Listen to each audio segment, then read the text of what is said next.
بسم اللہ الرحمن الرحیم۔ السلام علیکم رحمۃ اللہ وبرکاتہ۔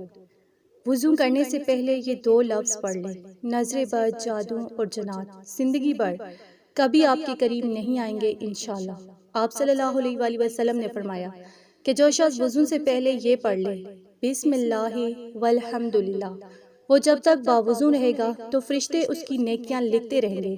اس کو پڑھنے کی دوسری فضیلت یہ ہے کہ جب تک وہ وضو میں رہے گا نورانی فرشتے اس کو گھیرے رکھیں گے، اور جس کو نورانی فرشتے گھیرے رکھیں گے جناتی، جادوی، شیطانی چیزیں اس کے قریب نہیں آئیں گی، اور جس کے قریب یہ شیطانی چیزیں نہیں آئیں گی اس پر جادو، سفلی عمل، اثرات، عملیات، نظر بد اور ظلمات جو ہیں وہ نہیں ہوں گے۔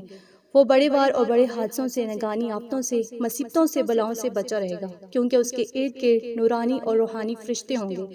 تو آپ جب بھی وضو کرنے لگیں تو بسم اللہ والحمدللہ 3 بار لازمی پڑھیں۔ انشاءاللہ ہر نقصان سے، ہر شیطانی وار سے، ہر شر سے، ہر مصیبت سے، ہر آفت سے اور ہر قسم کی بری نظر سے ہمیشہ محفوظ رہیں گے۔ تو آپ اس عمل کو لازمی کریں، اسے شیئر کریں، ویڈیو کو لائک، چینل کو سبسکرائب کریں۔ جزاک اللہ۔